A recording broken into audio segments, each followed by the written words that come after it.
السلام علیکم دوستو قدیم مصر کے بارے میں آپ نے بہت سی کہانیاں سنی ہوں گی اور یہ بات بھی آپ جانتے ہوں گے کہ قدیم مصری لوگوں کے بادشاہ جب مر جاتے تھے تو ان کی لاشوں کو ممی بناتے تھے۔ لیکن کیا آپ جانتے ہیں کہ ہزاروں سال پہلے مرے ہوئے انسانوں کی لاشیں ابھی تک کیسے موجود ہیں؟ آخر ایسی کون سی تکنیک تھی جس کی بدولت ابھی تک قدیم مصری لوگوں کی لاشیں اپنی اصلی حالت میں موجود ہیں، اور ان لاشوں کے تابوتوں پہ ایسی کون سی خفیہ تحریر لکھی جاتی تھی جو آج کے سائنسدانوں کے لیے پڑھنا مشکل تھی؟ اور کیا واقعی ان تابوتوں پہ لکھے ہوئے راز خطرناک تھے یا پھر کوئی منتر تھے جس سے جنات حاضر ہو جایا کرتے تھے؟ دوستو آج کی اس ویڈیو میں آپ کو وہ راز بتاؤں گا جو مصری لوگ لاشوں کو ہزاروں سال تک محفوظ رکھنے کے لیے استعمال کرتے تھے، اور ان تحریروں کے بارے میں جو لاشوں کے ساتھ تابوتوں کے اندر لکھی جاتی تھی۔ دوستو ایک حنوط شدہ ممی کے تجزیے سے قدیم مصر کے اس اصل نسخے کا راز معلوم ہوا جس سے وہ لاشوں کو صحیح سلامت حالت میں محفوظ رکھنے کے لیے استعمال کرتے تھے۔ 3500 قبل مسیح کی ایک ممی پر کیمیائی ٹیسٹ کیے گئے جسے سائنسدانوں کو لاشوں کو صحیح حالت میں محفوظ رکھنے کی ترکیب کے بارے میں پتہ چلا، اور اس بات کی بھی تصدیق ہوئی کہ اس ترکیب کو بہت پہلے اور بڑے پیمانے پر استعمال کیا جاتا تھا۔ دوستو اس حنوط شدہ لاش کو اٹلی کے شہر ٹیون کے مصری عجائب گھر میں رکھا گیا۔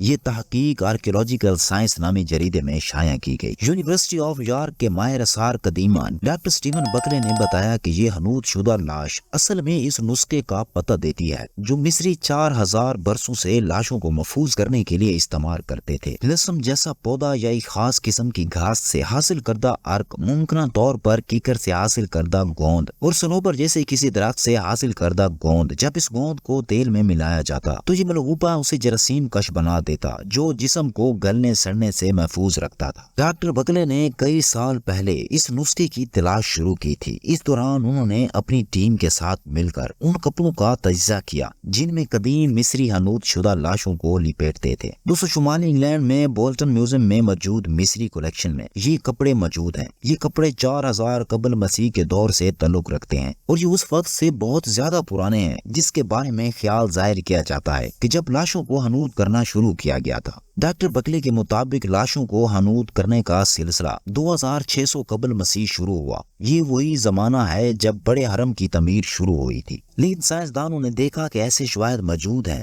کہ لاشوں کو صحیح حالت میں محفوظ رکھنے کا عمل اس سے کافی پہلے شروع ہو چکا تھا۔ اور ان لاشوں کے بکسوں میں کیا لکھتے تھے؟ ایسی کون سی خفیہ تحریر تھی؟ دوستو لندن میں محققین نے ایک ایسی سکیننگ تکنیک تیار کی ہے جس کے ذریعے پڑھا جا سکتا ہے کہ ان بکسوں پر کیا لکھا ہوتا تھا جن میں حنوط شدہ لاشیں دفن کی جاتی تھی۔ قدیم مصر میں حنوط شدہ لاشیں نرسل کی قسم کے پودے سے بنے ہوئے باکس میں بند کی جاتی تھی۔ ان بکسوں کو بعد میں مقبروں میں رکھ دیا جاتا تھا۔ یہ باکس نرسل کی قسم کے پودے کی باقیات سے بنتے تھے اور اس کو قدیم مصر میں شاپنگ کی فہرست تیار کرنے اور ٹیکس جمع کرنے کے لیے بھی استعمال کیا جاتا تھا، اور اس تکنیک سے تاریخ دانوں کو قدیم مصر کی روزمرہ زندگی کے بارے میں مزید جاننے میں مدد مل رہی ہے۔ دوستو فرعونوں کے مقبروں کی دیواروں پر تصویری زبان یہ بات واضح کرتی ہے کہ کیسے امیر اور طاقتور اپنے آپ کو ظاہر کرنا چاہتے تھے۔ پروجیکٹ کے سربراہ کا کہنا ہے کہ نئی سکیننگ تکنیک سے قدیم مصر کا مطالعہ کرنے والوں کو قدیم مصر کی اصل کہانی جاننے میں مدد ملے گی، کیونکہ نرسل کی قسم کے پودے کے باقیات استعمال کیے گئے ہیں، اس لیے یہ گزشتہ 2000 سال سے محفوظ ہیں۔